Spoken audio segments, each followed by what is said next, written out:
Got it. Okay, so when Rich asked me what I wanted to speak about a few weeks ago, I said I want to talk about, the doubling cube in 5-point matches. And then I thought about that and I wrote something. And then last weekend, as part of this tournament in Marbella, they had a master class, and one of the master classes was on how to win 5-point matches with the doubling cube. And I came away from that completely and totally confused. The guy is great. The guy is probably the second best player in the world. And he was saying, I'm going to simplify this. And he blasted us with numbers, statistics, and everything else, and yet attempted to simplify it. So I'm going to try and simplify it even further. What I learned most from that was it's quite a complicated issue, but I'm going to try and simplify it. If you don't learn anything much tonight, don't worry, because I learned an awful lot writing.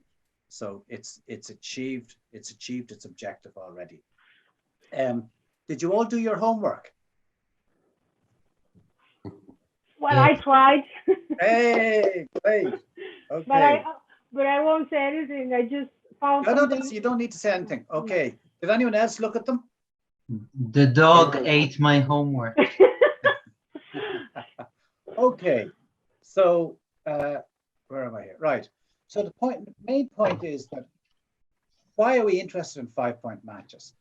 90% of matches end up with scores which occur in 5-point matches. And that's really important. So if you're playing an 11-point match and the score gets to 8-all, that's the same as 2-all in a 5-point match. So, what you learn today should help you in almost all of your matches. If you go to a talk on how to handle distorted scores or scores like 9-0 in a match, that'll come up from time to time and it'll be useful. But this should apply in almost all the matches that you're in. And one thing I want to stress is the strategy for gammonish positions and the strategy for races. These are two completely different strategies. So please don't apply what you learn here today. If you're in a match tomorrow and you're in a race and you've no more chance of hitting somebody, do not apply these rules. A little knowledge is a very dangerous thing. And if you do that, you're going to be going in the wrong direction completely. So the first, we'll just have a very quick look at the questions that were sent out. How many people have we got on the seminar?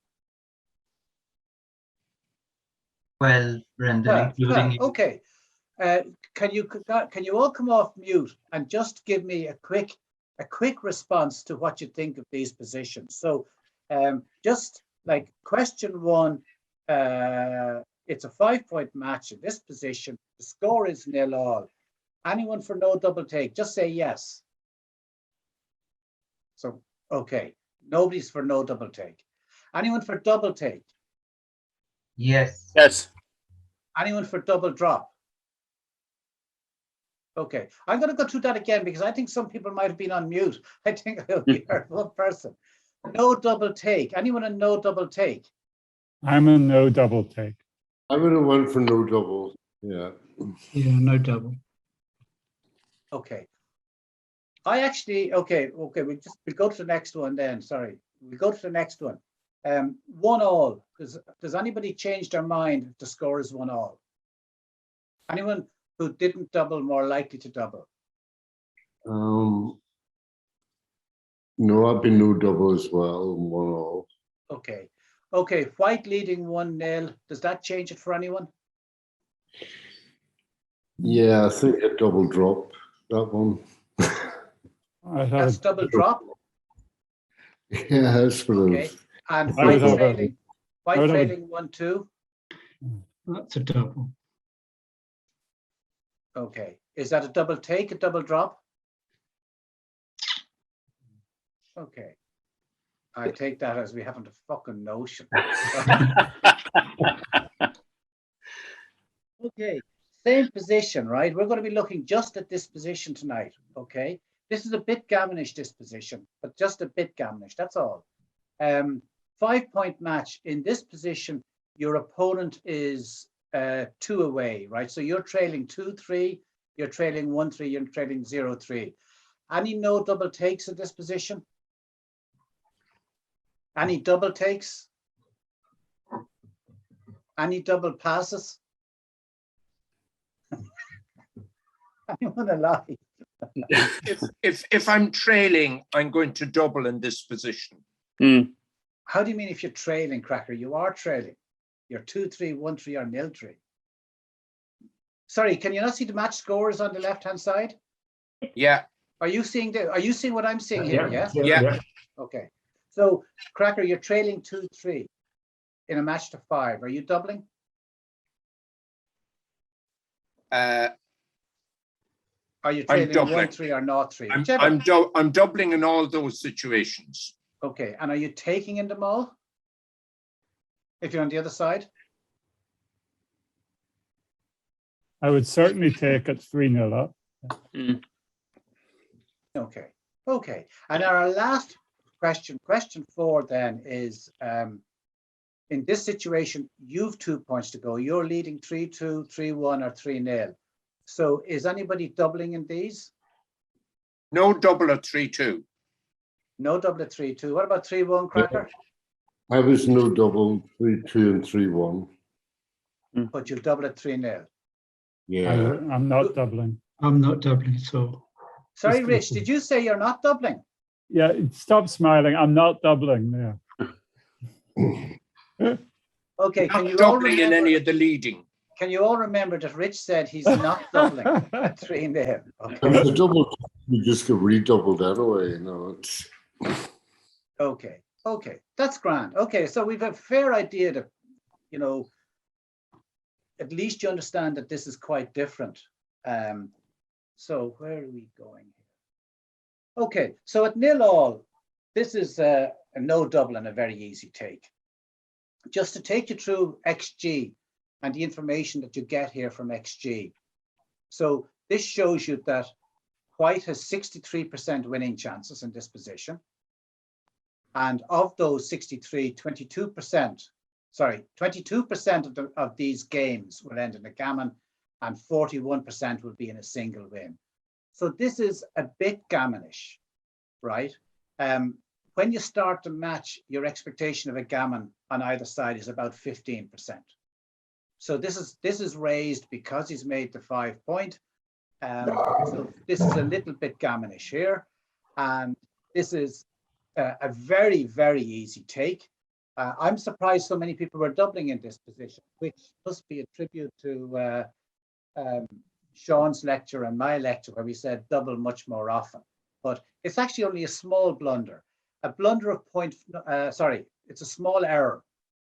XG has a standard that an error of 0.08 is a blunder.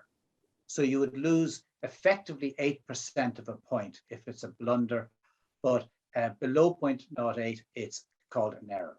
Okay, so we go to the next slide here then, which is this one. And there was a mixed reaction here. You have 4 points to go. And this brings me to the very first guideline. And the first guideline is, when you have 4 points to go to win, you should be more inclined to double than in this sort of basic position. Okay, so I put down here on the left-hand side, the score is 1-all, and here the score leading 1-0. So you can see in both of these cases, it's a gammonish position. You need 4 points to win, so you should be more inclined to double. And the reason for that is that a double gammon is very efficient. You get out with exactly 4 points. Do people sort of understand that point? Because rather than try to remember these rules, if you understand what's behind the rules, you'll have a better chance of actually applying them. So although 0-all to 5 was no double, 1-all to 5 is a double, And I find it a little bit unusual, certainly counterintuitive, that leading 1-0 is actually a double. You know, we've tended to learn that leading, you know, if you're ahead in the race, you're less likely to double. But in this particular position, if you're leading 1-0, you should be doubling. It's only a very small double, but it just shows you it is, you're in a better position than at 0-all. The other example then was when you're 1 and your opponent is 2. When your opponent is 2, he needs 3 points to win. And the next guideline is, in gammonish positions, when your opponent needs 3 points, be more inclined to double. So this particular position, which we saw at 0-all, was no double take, has at 1-2 become double pass. So you won a point, your opponent won 2 points, and now you doubled them, and they should pass. I don't know, does anyone find that surprising? Because you give 1 point, however, you can recover in the next game. Is that logic? Well, it's more that your opponent who requires 3 points, it's not very efficient. If they win 2 points, they still don't win the match. Whereas if you win 4 points, if you get a gammon, you win the match. So those two things combined together makes this a small pass. And it's a big blunder to double in this position. Now, I think somebody did say that they would double and this would be a pass, which I was impressed with, because I don't think before I prepared these notes that I would have passed this, even at this match score. Okay, so let's just look at those again.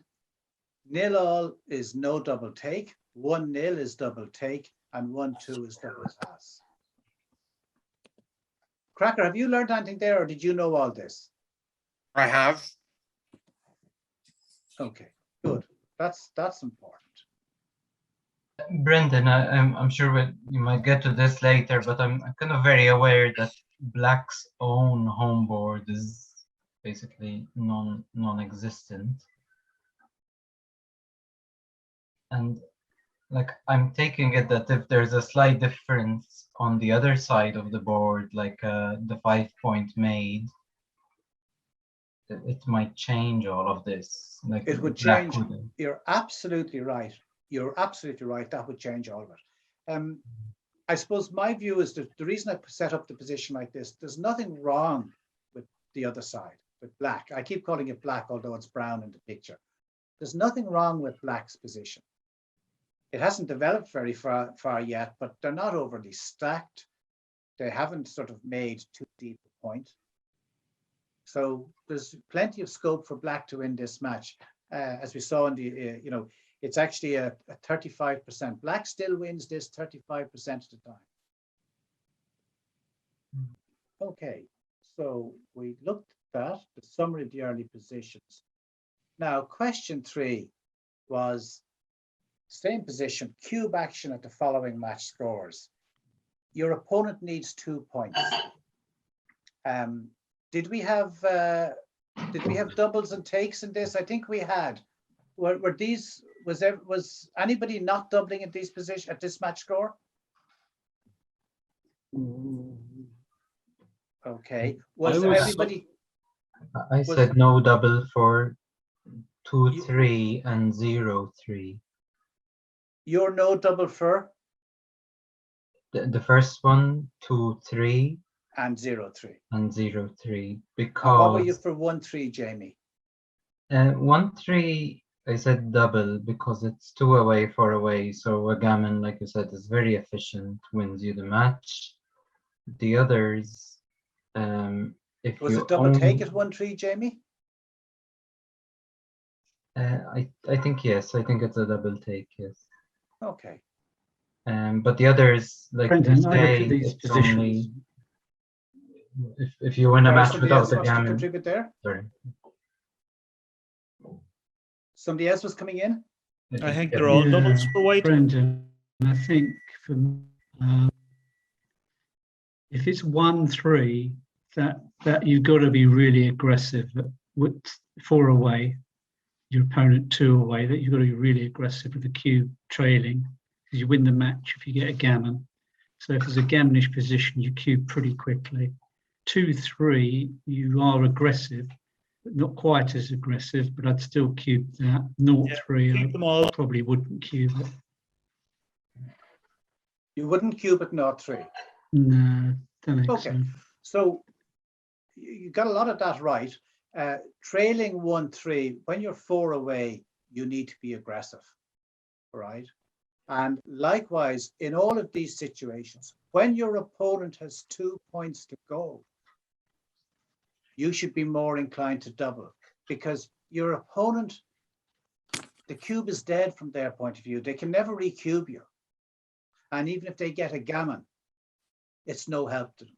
So we're now combining 2 rules here, and that turns these positions into 2-3 to 5 is a double and a pass. It's a big blunder not to double this, Jamie. Right? So when your opponent needs 2 points, you should be even more inclined to double. The reason your opponent does not benefit from gammons and can't recube you. So 2-3, double pass. 1-3, huge double and a huge pass. If you were to take at this score, 1-3, you'd be making the biggest blunder so far, 0.292. That is, you're giving up 29% of a point in a match. It's absolutely huge. I'm going to come back to this score 1-3 later on because it's a really important score that you need to know. If you're 1 and your opponent is 3 and you're playing to 5, or put it another way, you need 4 points and your opponent needs 2 points. Before you even roll the first die of the game, you're on red alert. You're thinking, I'm gammoning this at the first sniff of a gammon, right? I'm doubling this, sorry, at the first sniff of a gammon. So that's something really, really important. Now, at 0-3, it's still a big double, but it's now a take. And this brings us into our 4th guideline. In gammonish positions, when you need 5 points, be less inclined to double. Okay, so guideline 3 was when your opponent needs 2 points, double. Guideline 3 sort of conflicts with that a little bit. Guideline 4 conflicts with that a little bit. But overall, this is still a double and still a take. Anyone surprised by that, or?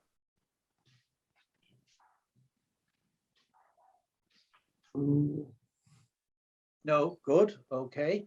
I think we just sort of look at those again here. Guideline 3, in a gammonish position, when your opponent needs 2 points, be more inclined to double. In gammonish positions, when you need 5 points, be less inclined to double. I personally find that astonishing. If you look at the difference between trailing 0-3 and trailing 1-3, I mean, if you're trailing 0-3 to 5 and you double your opponent and your opponent drops, he's making a big blunder. And the exact same position, you have just got 1 further point. It's a huge blunder for your opponent to take.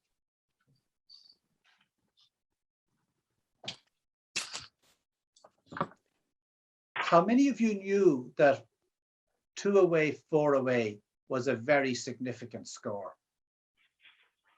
Yeah. Jamie, you're nodding. That Yeah. sounds like you, Rich.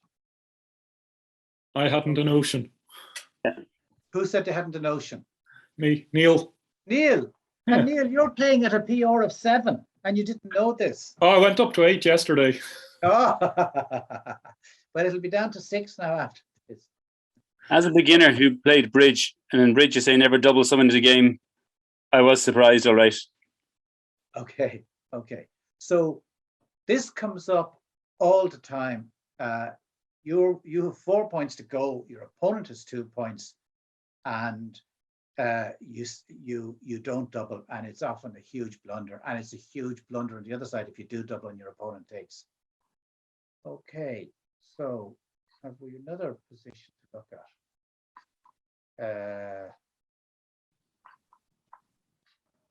Okay, you're leading 3-2, you're leading 3-1, you're leading 3-0. So you've 2 points to go. Anybody doubling this position? Not me. No. No. Same position, no cubers, no. Anyone, presumably if you're not doubling, if you're on the other side of the board, are you all taking? Yeah. Yeah. They can redouble. Read your cube then.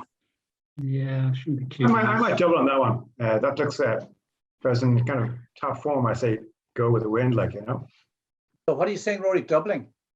If I'm in the lead, I, as mad as it is, I'd be pretty confident to close it out, given that I've got those points there on 5 and 6 and 8 are very attractive, having an extra man on those.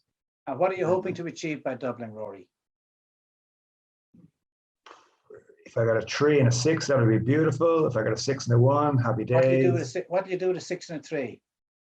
6 and 3, I'd move 23 over to 14. Okay. Okay. How many gammons do you get in this position? Don't know. 22%. Yeah. And that really is the key. When you're in a gammonish position and you only have 2 points to go, you don't need to double. Okay, fair enough. Yeah. Okay, you don't need to double. So just for a bit of variety, we're taking a. Is Shay here? Is Shay on the group? No. No, no. Okay. This was a match that Rich played against Shay in the National Irish Championships last Thursday night, after I had done my notes for this talk. And the score is, can you see the score there? Oh yeah, it's 11-8 to 13. So Rich has 2 points to go. Shay has 5 points to go. Are people doubling this? Other than Rich, anybody else thinking of doubling this? No. Who's on roll here? Oh, White is always on roll. I'm sorry, the bottom is always on roll here. Would you double this, Rich, or Cracker?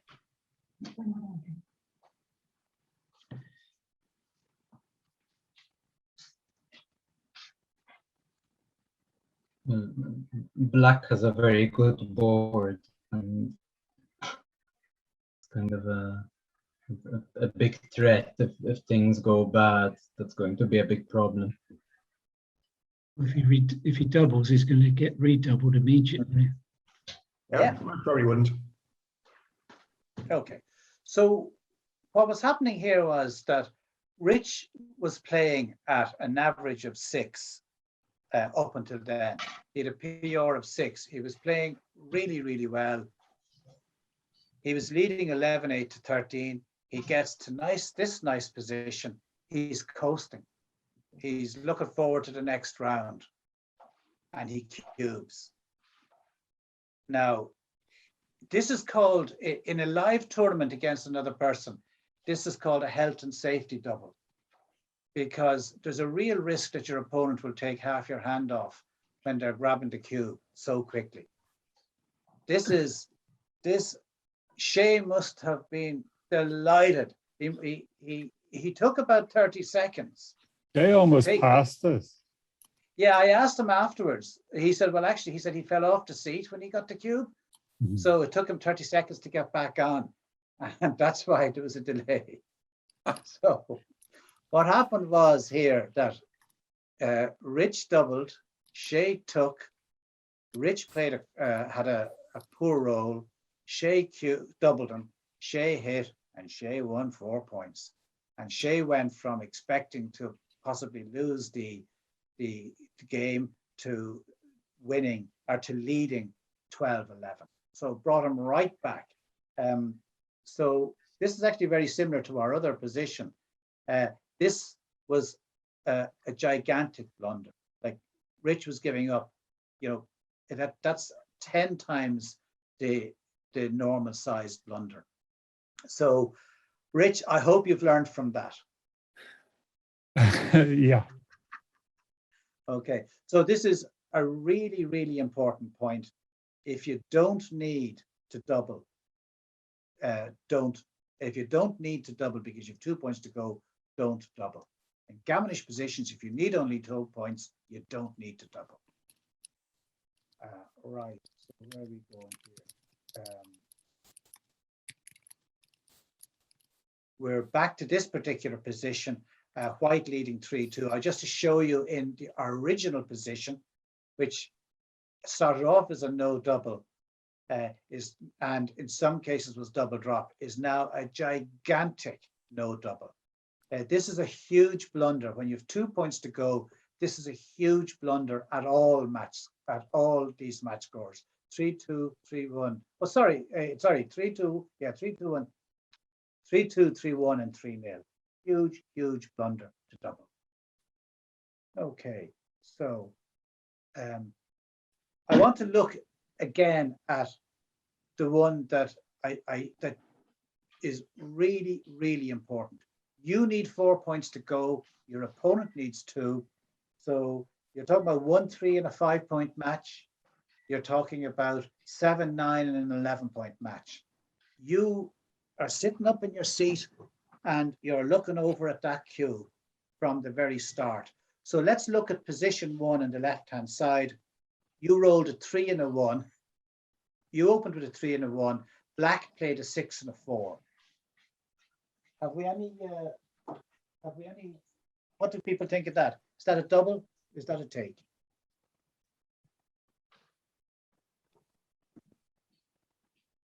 Could double this, yeah. Who's that doubling? Good double as well, yeah. Yeah, Kevin, I'd double that. Kevin's doubling, good. And anyone taking? I'll Be a double take. Double take for everybody? Yeah, I don't like Oh, it. Pass. I think you pass here.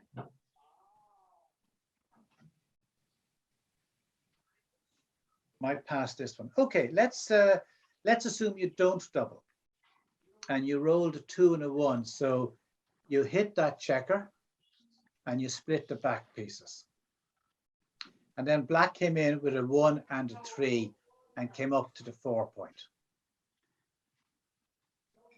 Now, what do you think of position 2? Is that a double? Double pass. Yeah, That was a double very pass. confident double pass from somebody.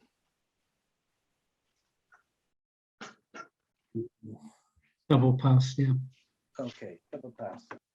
Okay, the correct answer to these, what do I say? Okay, the biggest source of mistakes, it's usually a double after making the 5 point with the initial roll. And most players don't know this, that they don't double. And so these are, the first one is a double take. The second one is a double pass. And it's a very big blunder not to double.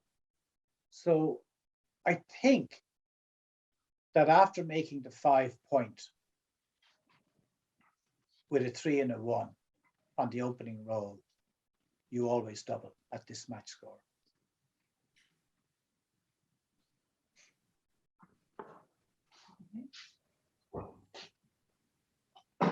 Okay, black wins 43% of these games. So it's a fairly easy take for black. I mean, black is a little bit worried. You know, they could get gammoned and lose the match, but you know, 43% of the time, they're going to win this game and they're going to win the match. So it's quite a good take. In the second example, it's a double pass.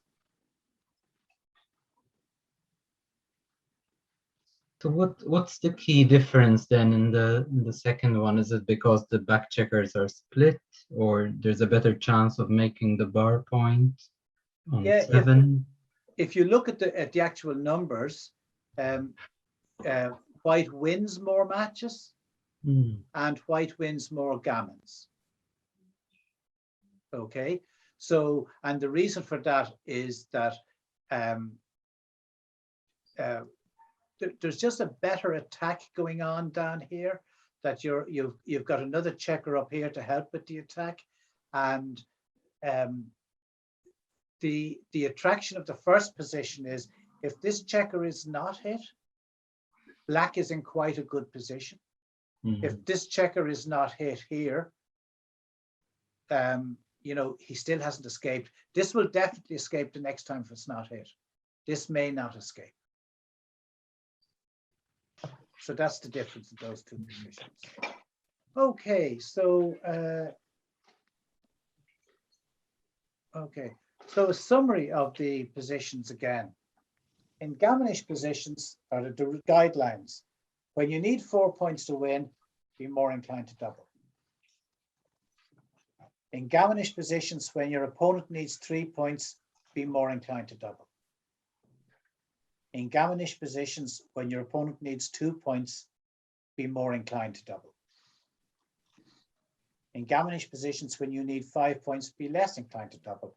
And in gammonish positions, if you only need 2 points, Rich, you don't need to double.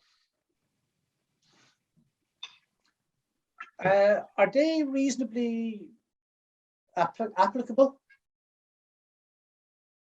Yeah, very much. Yeah. Rory, do you think now that you'd change your cubing as a result of that? Depends how many beers I was having at the time and how lucky I felt. But I'm learning. Okay, but like, are they hard to remember, those rules? No, they're not. And they become obvious, obviously, in time. But yeah, I'm getting there. And Jamie, can you see the logic of those rules? If I'm trying to even distill it into one principle, and for me that would be that if the gammon gets you over the line, if the gammon wins you the match, and you have a good chance of getting the gammon, then you go for the double. But obviously, rule 5 is kind of self-explanatory, that the gammon, you're still going for the gammon, but just without the cube, and that's, you know, like a matter of being aware and paying attention to kind of the match score when you're in that situation. Yeah, that's a very good underlying principle. If it's about the efficiency of the cube. So when you need 4 points, or when you need 4 points, you should be more inclined to double, because a double gammon wins the match exactly for you. When your opponent needs 3 points, he's not going to, you know, he doesn't win the match by winning the game, so you're still in the match. So it's just not, and he'll never recube you. So, you know, it's a very efficient cube.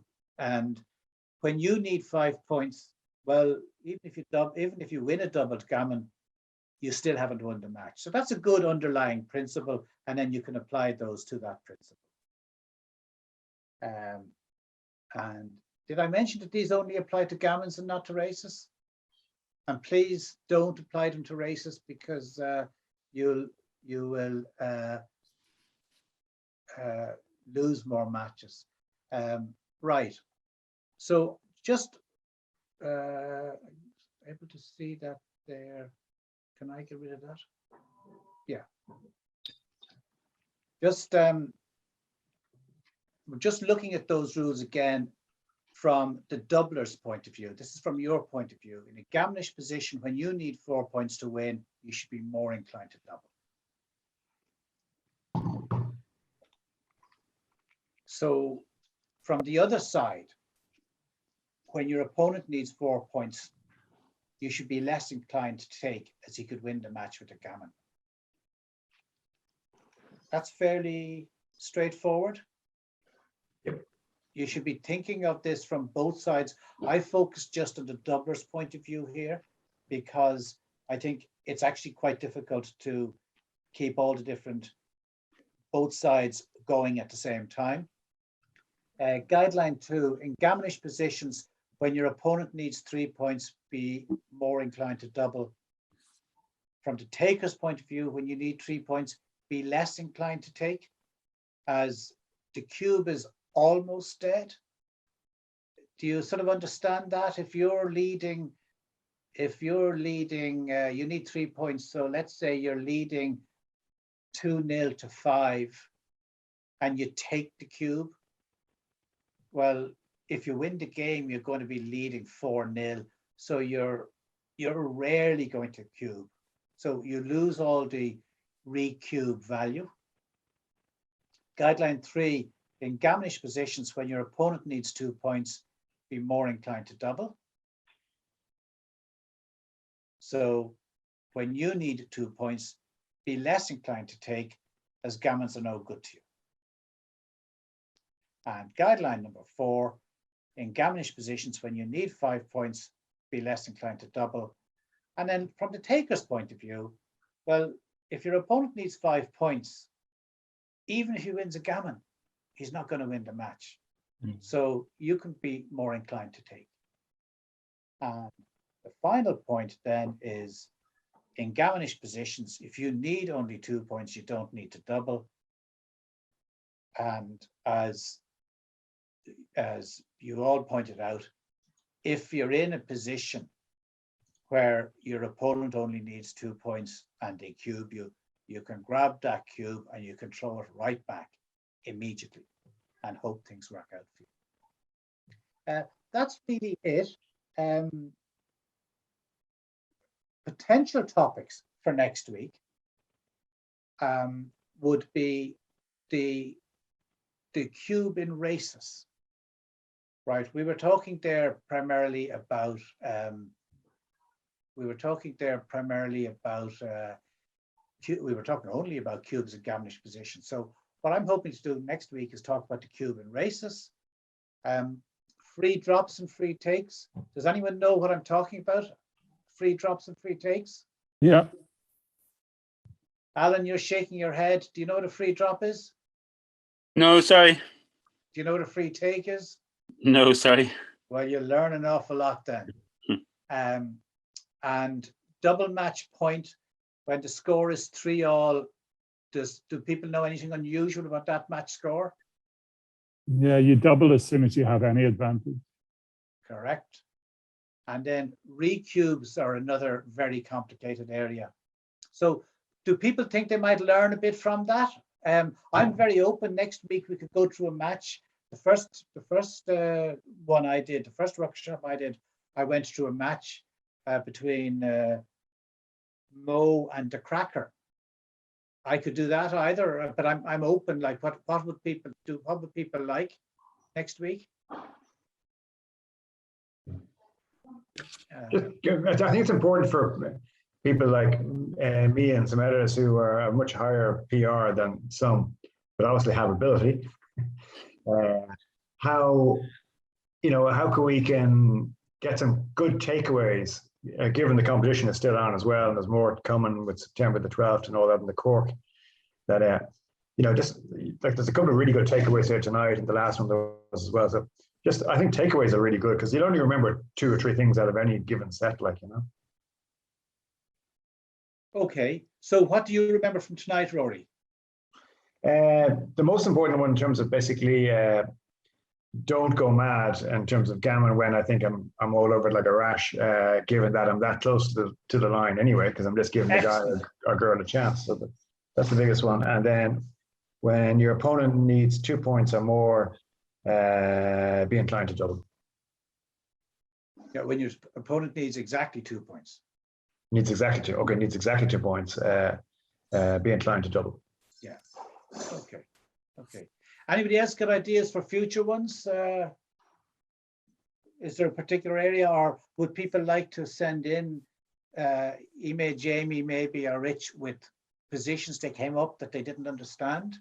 How about mutual crunching situations with timing? Yeah, we have to get Sean to give that one. I think if people do come across interesting positions during matches, if you could just take a screenshot of it, if you're really perplexed, just take a screenshot and we can come back to it later, you know. Okay, do people know how to copy a position in XG? No. How many people have XG? Yeah. And Alan, Jamie, do you know how to take a copy of a position in XG? Usually do a Control-C. Okay, so here's XG. And you think this is a really interesting position and you want to study it. So you go up to File, Save As. You can put wherever you like. Let's say I've got a I've got a folder here, study. I'd say the Ruaz position looks good. Sorry? The Ruaz position, we should open that up. It does. Was that one that flashed by? Was it? Yeah. Yeah, we throw a hell of a lot there, Brendan. So what we're doing here is, right, so we're finding the folder we're saving it into, right? And then you save it as an XG position, not as an XG game, because that saves the whole match, right? You're saving the position. And you put it in here and you call this interesting position to talk about.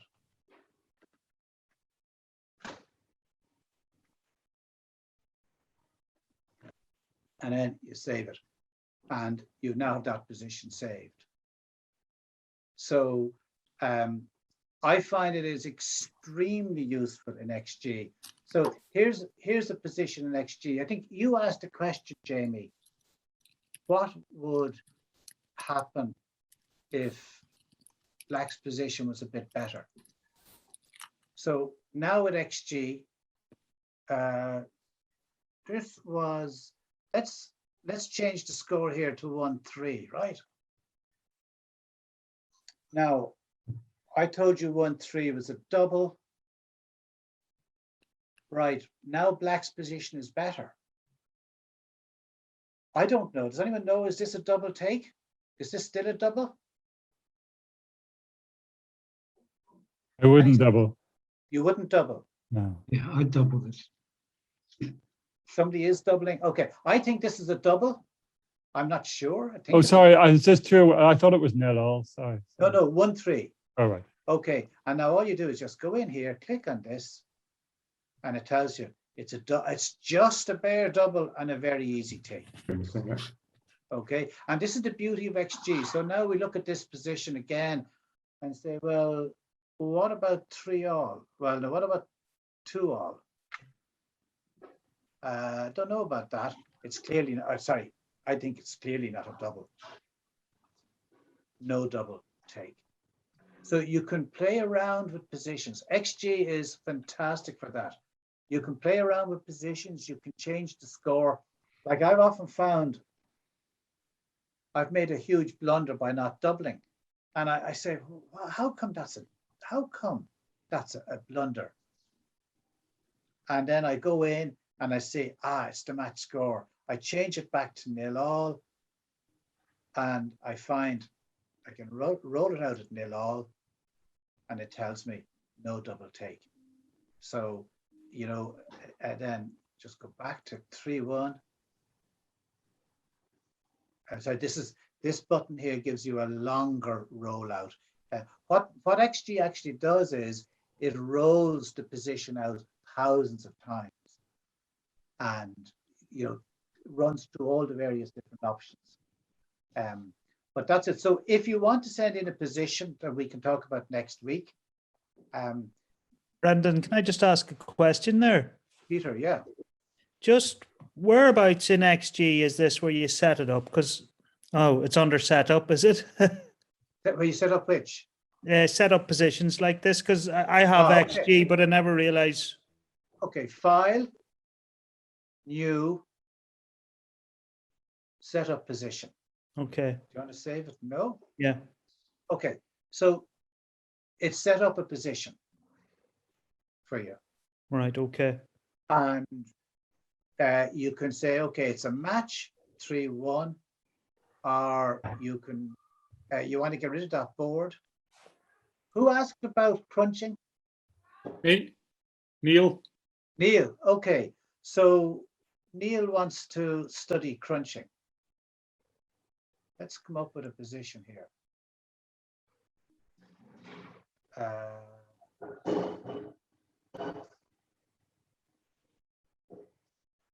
Have we a few more checkers? Sorry, I just get rid of this. Okay. Sorry.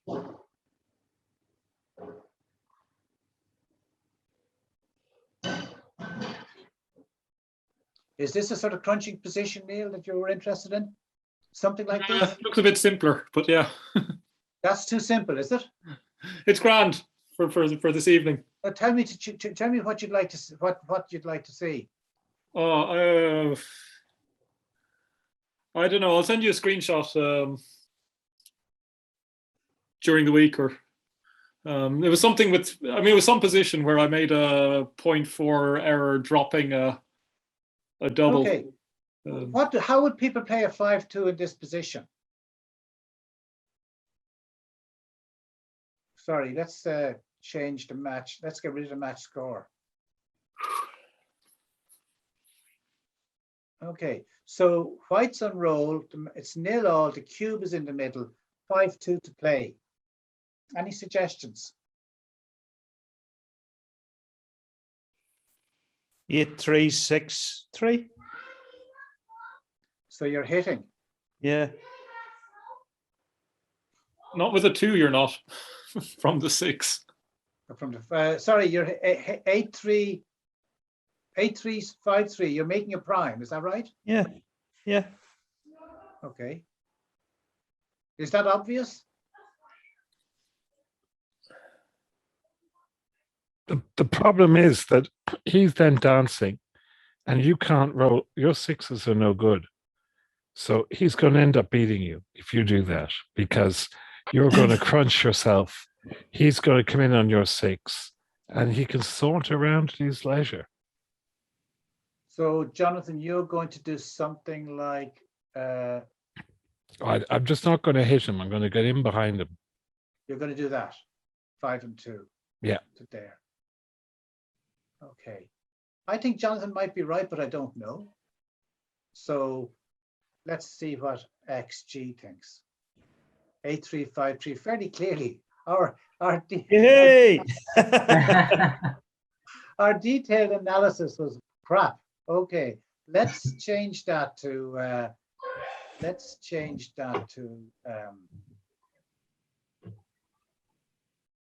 that position. Now 5-2. Okay, let's have a look. What do we think? Are we hitting here? 8-3, 7-5. We're still hitting. I see, can I come up with one that we shouldn't be hitting? What's that, 5-2? Okay, so we found one that we're not hitting. The point I want to make is I'm not sure how to play this. So let's see if I can remember this. Set up, play from position. Bottom player. I'm the bottom player. I'm gonna do that. And my argument there would be to hit but not cover him on the one spot, so that he can come in and be forced to move his own checkers in and maybe give you a way out. Yeah, no. I mean, I like that is the thinking, the right thinking behind this. What I'm trying to show you here is that you can set up a position in XG that you don't understand, and you can play it a few times. So this is the type of thing that will happen if you do that. 1, 2, 3, 4. I don't want to hit here. Fuck off. Oh, that's the machine. I thought that was you, Jonathan. Okay, I gotta take this. Okay. Are you sure you want to double? No, I didn't want to double. I wanted to roll. Why am I not roll? Where's the rolling? Is that the rolling? Okay, so I don't want to hit. Okay, but you can keep going back to, you can save a position, and with XG you can go back in and keep playing from that position. I have found that particularly useful for back games. I hadn't a clue what was happening in back games. I had a lesson from what's his name in the UK, gave me a lesson in back games, and then I played loads of back games from a position, and you can learn enough. So you should all get XG and learn from it. And if you know how to save positions, if you have XG, save them. You can then email them to me or to Jamie, and we'll look at them next week. But that's it for tonight. Hope you've learned something. Very useful. Thank you, Brendan. Well done. Thank you, Well done. Brendan.